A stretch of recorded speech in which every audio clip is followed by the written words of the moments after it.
The law of success.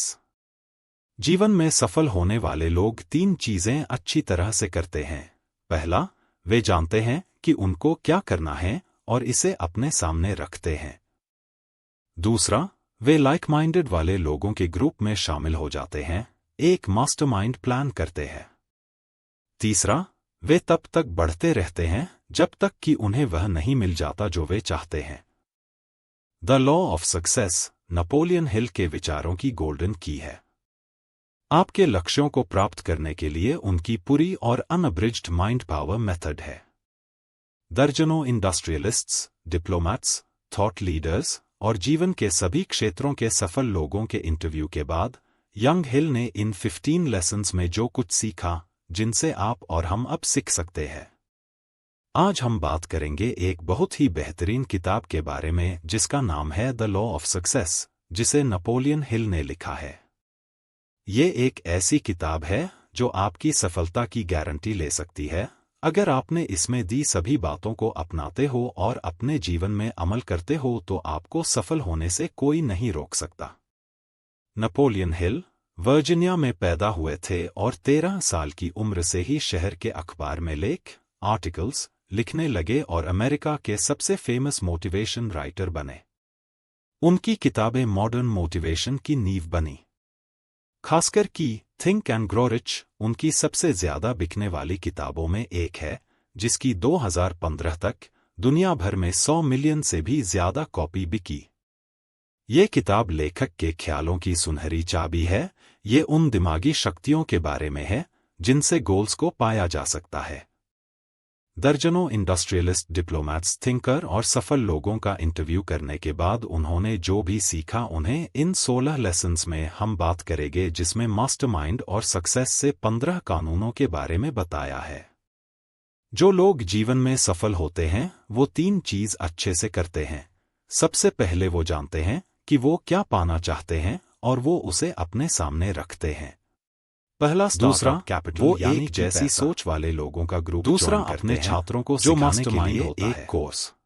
तीसरा, उनके पास वो बढ़ते रहते हैं छात्रों को देने के लिए ज्ञान वो ना मिले जो वो शुरू करने के लिए पैसा नहीं था। आप जानते होंगे कि सफलता उनका अपने स्कूल को शुरू करने के लिए जो नियमों को जमा करना।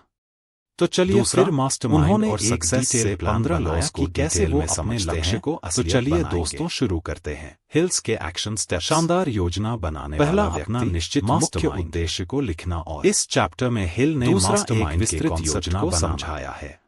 हिल ने मास्टरमाइंड चिंता ढूंढा गया साइकोलॉजी का ऐसे लोगों को ढूंढने के लिए जो सभी कमाल की व्यक्तिगत उनकी ज्ञान की जरूरत थी और जिनके पास मार्केटिंग पर असल में मास्टरमाइंड क्या था।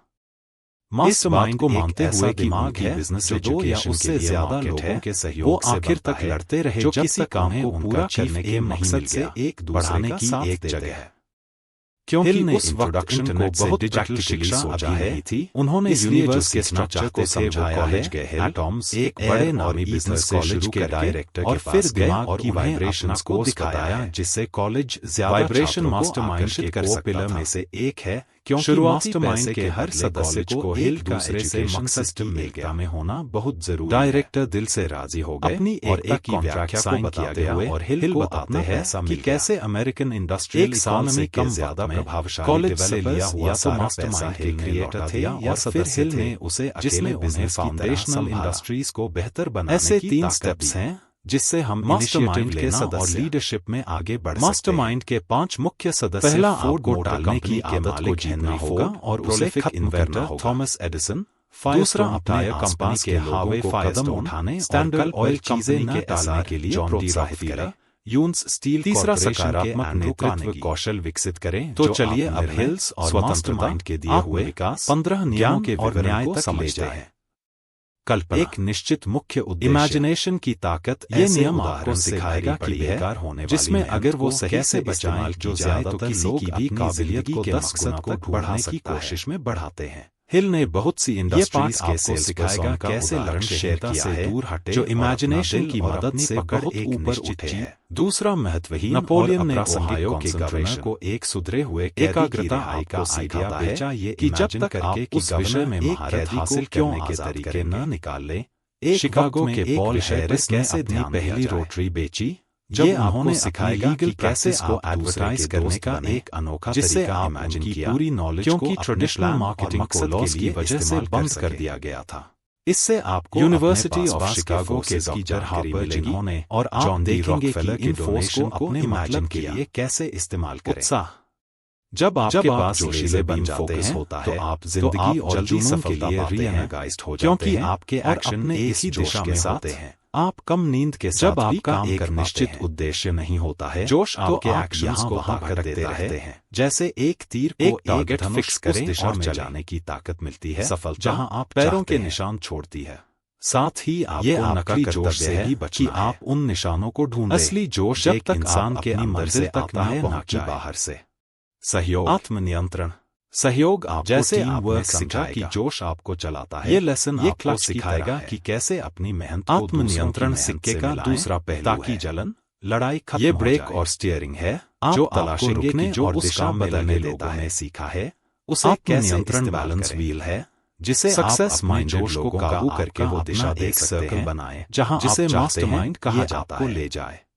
ऐसे लोग जो अपनी किस्मत के मालिक अपनी आत्मा के कटन बन सकते हैं, उससे पहले ये सोचें कि नियंत्रण के बिना इन लोगों पिछले सभी नियमों का कोई मतलब नहीं। कभी कभी टॉप तक ले जाने इसलिए जरूरी है कि आप आत्मनुशासन होता है, पर उन लोगों को चुने जोश भी अच्छा नहीं ले जाता है। इसलिए अच्छा है टीम से आप हैंड ब्रेक को अपने पास ही रखें और परसिस्टेंस गूंजनी चाहिए। नियंत्रण यानी कि सुस्त दोस्तों को किस्मत के मालिक अपनी सक्सेस से अधिक टीम को वैसे ही सपोर्ट करें जैसे ये लेसन आपको सिखाएगा कि लॉ ऑफ इंक्रीजिंग रिटर्न अपने एक्शन को कैसे लेट करें जो और कहीं ज्यादा एनर्जी दें ताकि आप रोज ज्यादा जितनी सर्विस मोटिवेट हो सके। कोई भी एक सच्चा लीडर नहीं असफलता का फायदा इस आदत को सीखे बिना जिसमें कैसे उससे ज्यादा और भविष्य की असफलताएं और गलतियों से भुगतान किया जाता है। ये आप जब आपको भुगतान करने का हार का तुरंत फायदा ना मिले, ये तो ऐसा फर्क है जो बहुत बड़ा और जरूरी है। जब लेखक इससे अपने और दूसरे के फेलियर्स का फायदा कैसे उठाया जाए, जबकि वो बेहद ज्यादा काम करते थे। ज्यादातर फेलियर जल्दी ही जब उन्होंने अपना कोर्स बना लिया, वो थॉमस एडिसन के एक कॉलोग के साथ उतना ही आपने उसे एक जज से मिल पाया कौन सी तक जो फोर्ड मोटर कंपनी के बोर्ड के चेयरमैन थे। एल्बर्ट गेहूं को गुस्से से अलग कीजिए। जज ने लॉ ऑफ सक्सेस जब आप रणनीतियां बना ले तभी कर्मचारियों के लिए खरीदा और शुरुआती असफलता किस्मत किसी चीज में आगे बढ़ने की सिद्ध उनका ये कोर्स बहुत से अलग बिजनेस ध्यान रहे भी शुरुआती असफलता सबसे क्योंकि आपको अपनी गलतियों से भी सीखना है जब आप दिए गए से ज्यादा अलग हो। अगले कदम अच्छा सफल है जब आप अपनी प्लान की गई चीज में घुस जाते हैं। परफेक्ट इंसान जैसी कोई और ज्यादा इनाम देना चाहते हैं आपके जुनून के लिए जो आप अपने काम में लगाते हैं। अगर आप काम करने की चाहत को दिखा पाएंगे तो आप खुद ही भीड़ से अलग हो जाएंगे। आउटपुट की समानता पर ध्यान देने वाला कोई भी लीडर अच्छा लीडर नहीं बन सकता है। मनभावन व्यक्तित्व एक मनमोहक पर्सनालिटी सफलता का सबसे जरूरी टूल है, और जब ये समझ के साथ मिल जाता है तो आप रुकावटों के पहाड़ों को भी हटा सकते हैं। इस सबक ने रातों रात नेताओं को बेहतर बनाया है। ये आपको सिखाएगा कि कैसे अपना व्यक्तित्व को बदले ताकि आप खुद को किसी भी तरह के माहौल या किसी दूसरी शख्सियत में इस तरह ढाले कि आप हावी हो सके। आकर्षित लोगों से डील करना ज्यादा अच्छा लगता है, इसलिए कंपनीज की ड्रेस कोड और कुछ रिस्ट्रिक्टिव नीतियां होती हैं ताकि उनके स्टाफ तक ग्राहक ज्यादा आसानी से पहुंच सके। एक आकर्षक आदमी जानता है कि कैसे लोगों को अपने सर्कल में लाना है। चार्म और मैग्नेटिक पर्सनालिटी वो हथियार है जिनसे पोटेंशियल क्लाइंट्स पर काबू किया जा सकता है, जिससे वो आप पर ज्यादा भरोसा करते हैं और आपको बिजनेस देते हैं। एक साफ सुथरी उपस्थिति सारा फर्क ला सकती है। कोई भी एक मुहफ़्फ़त और बदतमीज इंसान से बात नहीं करना चाहेगा। तेज दिमाग और आकर्षण किसी भी बिजनेस की रुकावट को तोड़ सकता है।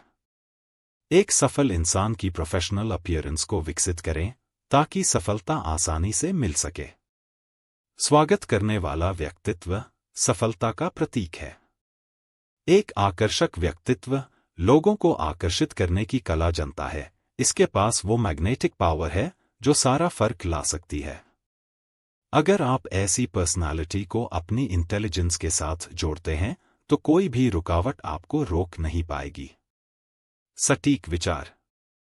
सटीक सोच सफलता की नींव के जरूरी पत्थरों में से एक है। ये पाठ आपको सिखाएगा कि कैसे तथ्यों को जानकारी से अलग करें। ये आपको सिखाएगा कि कैसे ज्ञात तथ्य को दो क्लासेस में बांटे, महत्वपूर्ण और महत्वहीन। ये आपको तथ्यों से बाहर निश्चित कार्य योजना बनाना सिखाएगा। खुद को ऐसे लोगों से घेरे जो आपकी तरह सटीक ज्ञान के भूखे हो। मेंटरशिप की ताकत मिलना बेहद अच्छा है। मास्टरमाइंड को बनाना सही है। इसकी वजह से आप सफलता की तरफ बढ़ते हैं। सफलता से ही सफलता मिलती है। गलत जानकारी और झूठी खबरों से भरी इस दुनिया में तथ्यों को राय से अलग करना आसान नहीं है। एक तेज विचारक डेटा पर एक्ट करता है, इमोशंस पर नहीं। आपको तथ्यों को भी दो हिस्सों में बांटना चाहिए।